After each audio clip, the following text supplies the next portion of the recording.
নমস্কার বন্ধুরা, আপনারা দেখুন আজ একটা নতুন প্রোডাক্ট নিয়ে এসেছি। ওটাকে কেটে দেখাও। New leaf fertiliser. দেখুন কেটে দেখাচ্ছে।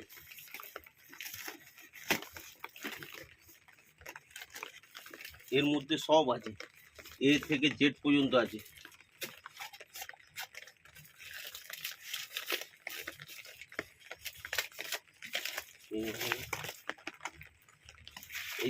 এই যে এটা দেখো দেখো। হ্যাঁ। দেখতে পাচ্ছেন? হ্যাঁ। দেখুন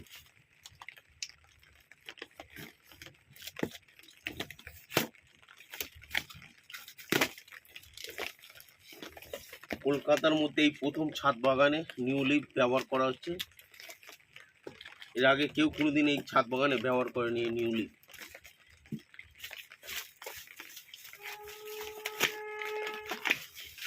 এই দিকটা ক্যামেরাম্যানকে বলবো এই দিকটা দেখান, এই দিকটা দেখান।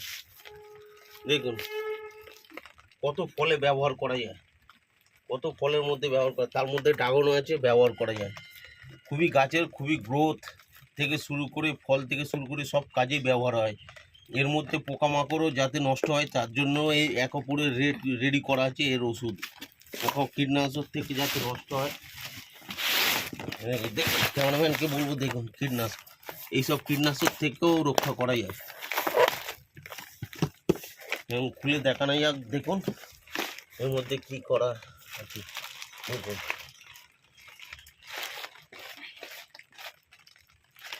দেখুন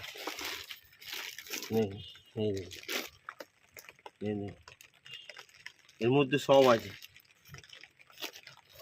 নিউ লিফ ফার্টিলাইজার এক প্রকার সার, জৈব সার, কোনো রাসায়নিক সার নয়, পুরো জৈব সার, পুরো জৈব সার। এর মধ্যে কোনো ভেজাল নেই, কিছু নেই, পুরো জৈব সার। হ্যাঁ, পুরো জৈব সার, কোনো ভেজাল নেই, কিছু নেই। দেখুন পুরো জৈব সার, কোনো অসুবিধা, পুরো একদম অর্গানিক। যেখান থেকে আনা হয়েছিল সেখান থেকে পুরো অর্গানিক, কোনো অসুবিধা নেই। গাছে দিতে পারেন, কোনো ক্ষতি নেই, কিছু নেই। আর এটা পুরো গাছের পুরো সমৃদ্ধি, কোনো অসুবিধা নেই। গাছের পুরো পরিষ্কার পরিচ্ছন্ন রাখে। খালি অল্প অল্প করে নেবেন, এমনি নিয়ে এই গাছে এইভাবে খালি ছড়ে দিয়ে গাছে এইভাবে দেবেন। দেওয়ার পরে একটা ফার্মিং কম্পোস্ট, হালকা গোবর সার, নিমখোল, সর্ষে খোল হালকা করে করা আছে। এটা আমার সার এক প্রকার। এটা খালি হালকা করে দিয়ে দিন, কারণ এই সময় ফুল ফল হচ্ছে, গাছের খুবই খাবার একটু দরকার। এবং এই যে নিউ লিফ যে নাম্বার, নিউ লিফের যে নাম্বার আমি যোগাযোগ করবেন, আমি নাম্বার স্ক্রিনের মধ্যে দিয়ে দেবো। আপনারা যদি কেউ যোগাযোগ করেন, যোগাযোগ করে নেবেন। খুবই গুরুত্বপূর্ণ একটা সার। নমস্কার, পরের বন্ধু দেখা হবে।